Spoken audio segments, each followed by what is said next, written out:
예수님이 수많은 기적을 행하셨어요.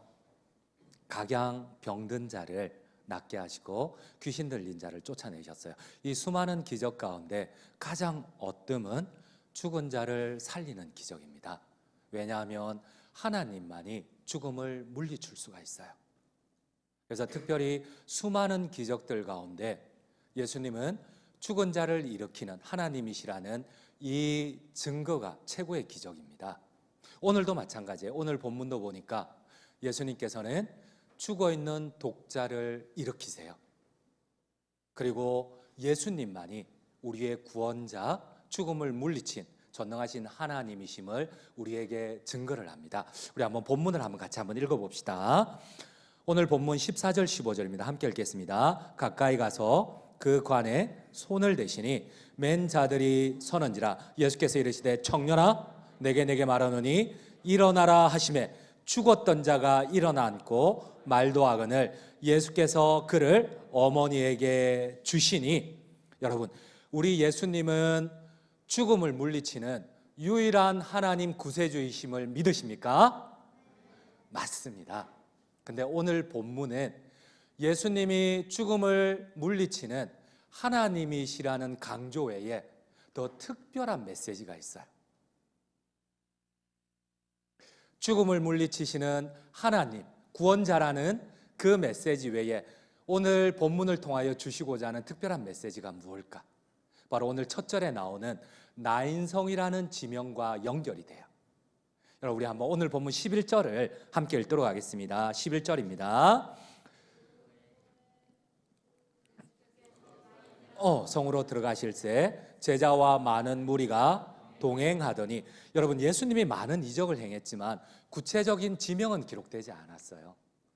장전동에서 이런 기적을 베풀었다, 금정구에서 이런 기적을 베풀었다, 온천 삼동에서 이런 기적을 베풀었다, 이런 게 없어요. 그냥 갈릴리 호수에서 혹은 큰 가브나움이나 여러 지역에 두루 다니사 귀신들을 쫓아내셨다, 이렇게 되어 있지, 이렇게 특별히 조그마한 성이 구체적이고 정확하게 기록되지 않아요. 근데 오늘은 나인이라는 작은 성이 구체적으로 기록되어 있어요. 왜냐하면 이 죽은 자를 일으킨 사건에는 더 중요한 주님의 특별한 메시지가 있기 때문이에요. 그렇습니다. 여러분, 오늘 나오는 첫 절에 나오는, 우리 한번 그러면 마태복음 4장 23절부터 한번 읽어봅시다. 함께 읽겠습니다. 예수께서 온 갈릴리에 두루 다니사 그들의 회당에서 가르치시며 천국 복음을 전파하시며 백성 중에 모든 병과 모든 약한 것을 고치시니. 그냥 갈릴리 여러 지역에 두루 다니시며 이렇게 나오지, 나인이라는 조그만 성에 구체적이고 정확하게 들어가셔서 관을 열고 청년을 일으키셨다, 이렇게 기록된 곳이 거의 없어요. 여러분, 그 이유가 있습니다. 특별한 메시지를 기록한 이유가 있습니다. 그래요. 여러분, 이 나인이라는 뜻은, 예수님이 들어가신 이 나인성, 나인이라는 뜻은 히브리어 단어로 즐겁다, 즐거움을 넘어선 유쾌하다는 뜻입니다. 근데 여러분, 아이러니죠? 즐거움의 성에 들어갔는데, 유쾌함의 성에 들어갔는데 긴 장례 행렬과 함께 온 성이 슬픔에 젖어 있어요. 그렇습니다. 오늘 본문을 기록한 특별한 목적이 있습니다. 여러분, 이 죽음 앞에 과부는 이 죽음을 이겨낼 수가 없어요. 이 슬픔을 이겨낼 수가 없어요. 잃어버린 즐거움을, 유쾌함을 회복할 수가 없어요. 온 나이성 사람들이 즐거움을 잃어버렸어요. 죽음으로 말미암아 비참함에 빠져 있었어요. 그런데 예수님이 들어가십니다. 그리고 우리 힘으로 회복할 수 없는 즐거움을 회복시키십니다. 아멘이십니까? 여러분, 우리 힘으로 회복할 수 없는 고통을, 아픔을 예수님만이 유일하게 위로할 수 있는 참된 구세주이심을 믿으십니까? 아멘입니다. 아멘입니다. 오늘 주님이 특별히 이 본문을 통하여 주시고자 하는 특별한 메시지가 바로 이거예요.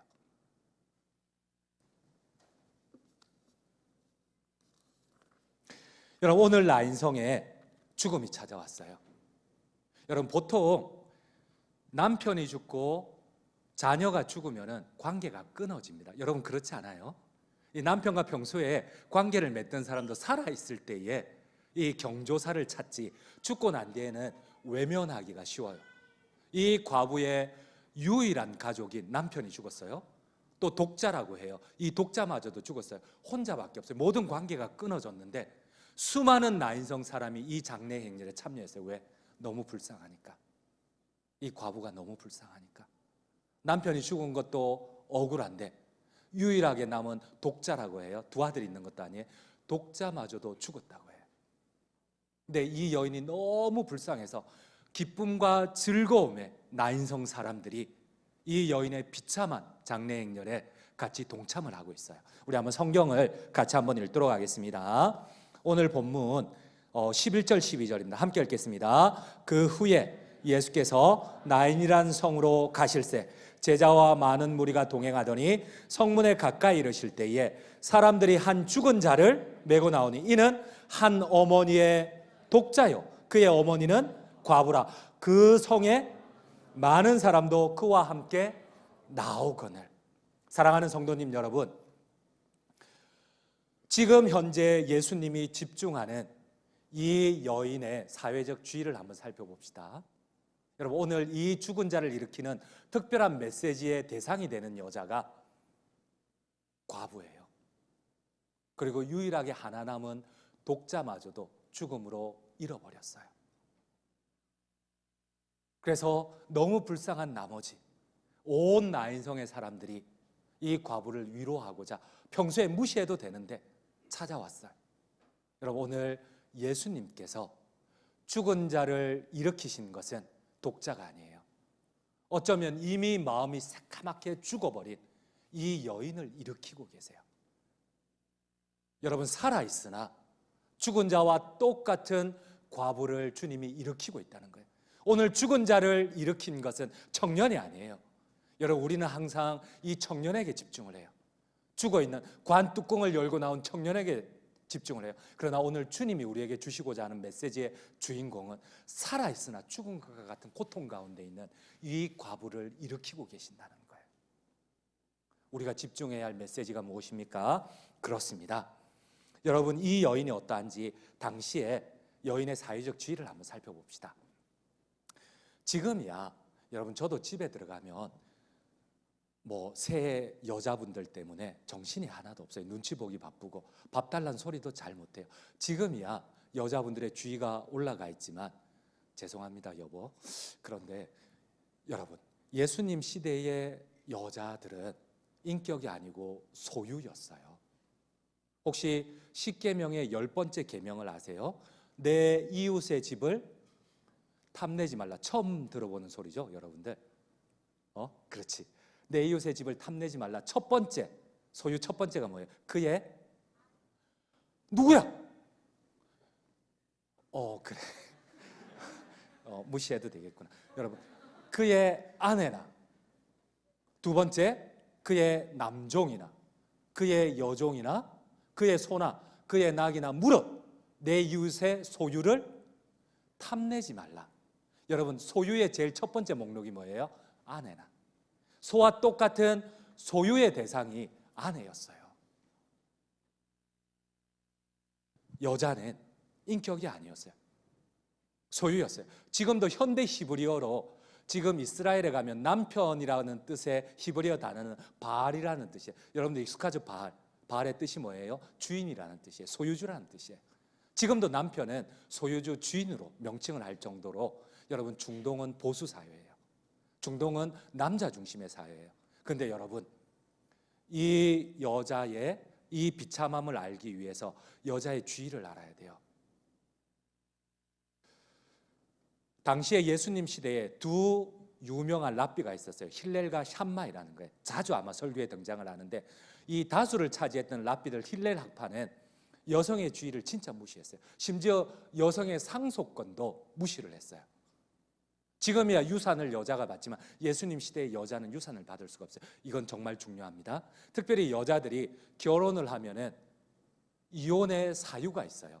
여러분, 신명기 율법을 어떻게 해석을 했느냐 하면은 우리 한번 신명기를 같이 한번 읽어봅시다. 신명기 24장 1절입니다. 함께 읽겠습니다. 사람이 아내를 맞이하여 데려온 후에 그에게 수치되는 일이 있음을 발견하고 그를 기뻐하지 아니하면 이혼 증서를 써서 그의 손에 주고 그를 자기 집에서 내보낼 것이니라. 그 당시 여자의 사회적 지위를 보여주는 한 단편이에요. 여기서 이혼 정서를 써서 손에 쥐어주고 이혼을 할 수 있는 조건 첫 번째가 이거예요.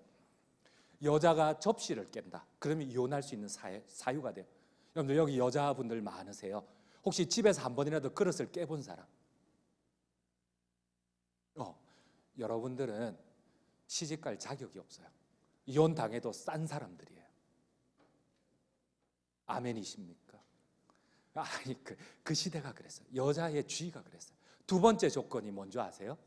부부가 같이 길을 가는데 맞은편에서 아내보다 더 아름다운 여성이 온다. 이 잘못은 누구 잘못이에요? 당연하지, 내 옆에 있는 아내 잘못이지. 힐렐 학파가 그렇게 사회적, 여성의 사회적, 예수님 시대 사회적 지위를 그렇게 만들었어요.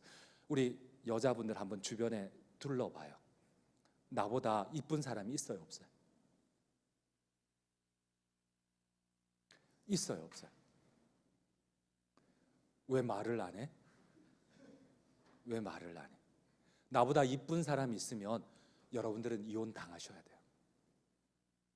농담이고 인상 쓰지 마시고, 그 당시에 그랬어요. 이런 여성의 주의 가운데 여성은 유산 상속을 못해요. 여러분, 남편의 유산이 여러분 누구에게 갔을까? 이 과부에게.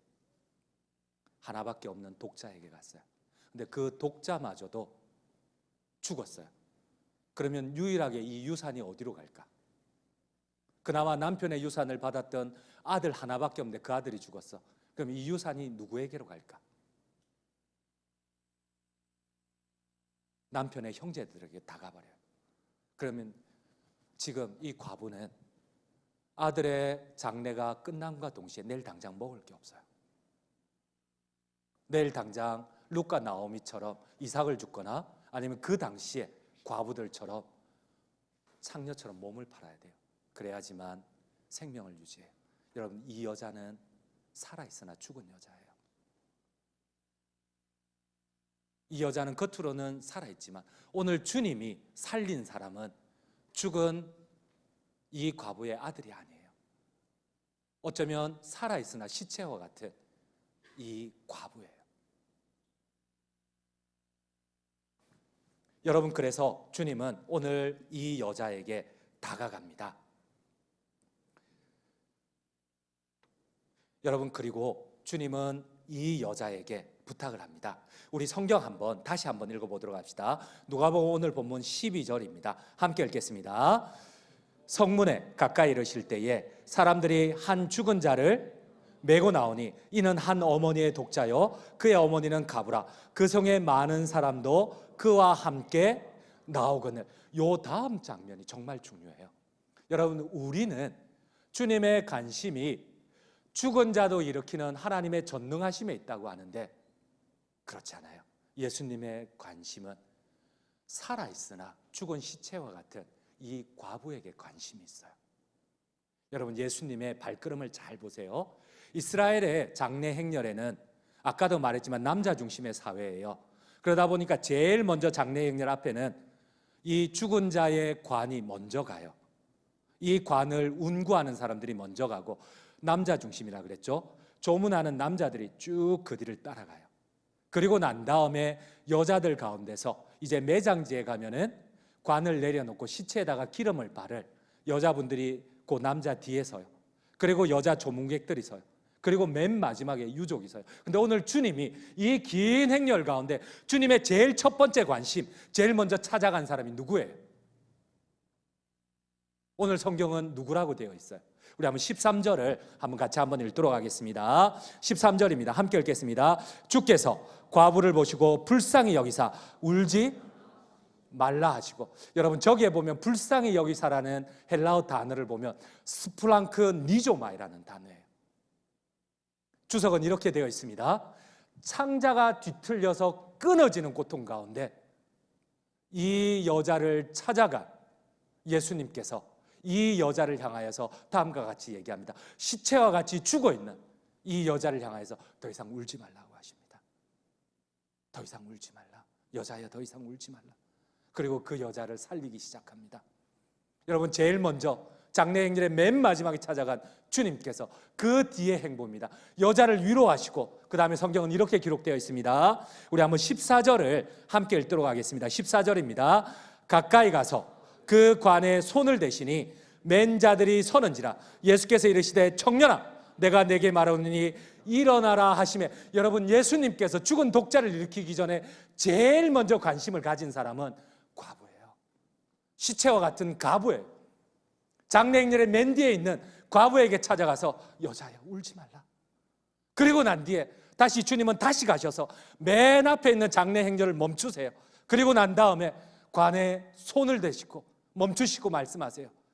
청년아, 일어나라. 여러분, 그리고 성경은 어떻게 되어 있습니까? 일어난 청년을 다시 예수님은 데리고 장례행렬에 아따, 설교하는 거 힘들다야.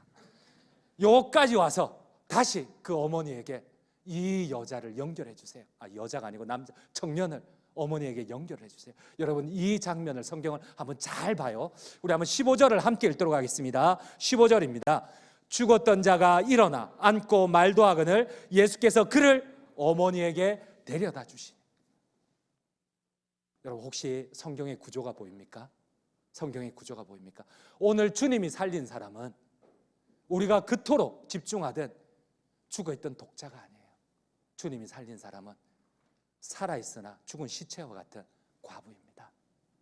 여러분, 오늘 주님께서 죽은 자를 살리시면서 특별히 우리에게 주시고자 하는 특별한 메시지가 무엇입니까? 여러분, 여러분들의 힘으로 넘을 수 없는 고통과 슬픔이 있어요. 여러분, 주님은 우리에게 천국만 보장하시는 분이 아니라 지금 우리가 잃어버린 즐거움을, 우리가 잃어버린 나인성의 기쁨을 다시 찾아주시는 유일한 위로자 되십니다. 아멘이세요? 이 주님을 이 과부처럼 체험을 해야 돼요. 이 주님을 체험한 한 사람을 소개하고 설교를 폐하도록 할게요.